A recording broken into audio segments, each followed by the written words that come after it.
شب برات کو، برات کس کو کہتے ہیں؟ آپ نے بھی سنا ہوگا، با عزت بری ہو گیا، یعنی بری ہونے کی رات ہے، جہنم سے آزاد ہونے کی رات ہے۔ اور اس رات کتنے لوگ جہنم سے آزاد ہوتے ہیں؟ حدیث پاک میں آتا ہے کہ اس رات اللہ کریم قبیلہ بنی کلب کی بکریوں کے بالوں کی تعداد کے مطابق لوگوں کو جہنم سے آزاد فرما دیتا ہے۔ ہم اپنے سر کے بال نہیں گن سکتے، ایسا ہی ہے نا، بکری کے سر میں بکری کے کتنے بال ہیں وہ بھی نہیں گن سکتے۔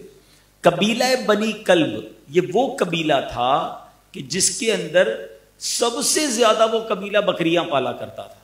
اب آپ بتائیے کہ جو سب سے زیادہ یعنی ہزاروں بکریاں اور ان بکریوں کے بال اور ان بالوں کی تعداد کے مطابق اللہ تعالیٰ گناہ گاروں کو جہنم سے آزاد فرما دیتا۔ کیا ہم میں سے کسی کو یہ خیال آیا کہ یار کروڑوں لوگ بخشے جائیں گے شب برات، میں رہ تو نہیں جاؤں گا؟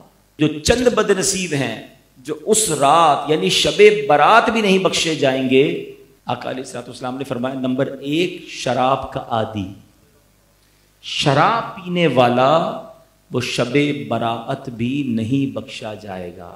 ماں باپ کا نافرمان، فرمایا ماں باپ کا نافرمان جو ہے وہ نہیں بخشا جائے گا۔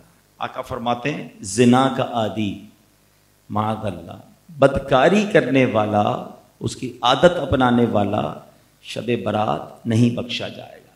پھر فرمایا قطع تعلق کرنے والا، پھر فرمایا تصویر بنانے والا، اور آخری بات پیارے آقا علیہ الصلوۃ والسلام نے فرمایا کہ چغل خور بھی اس دن نہیں بخشا جائے گا۔ تو خدا را میرے پیارے اسلامی بھائیوں، آج شب برات آنے والی ہے، اس فکر میں یہ دن گزارو کہ کہیں سب بخشے جائیں اور میں نہ رہ جاؤں۔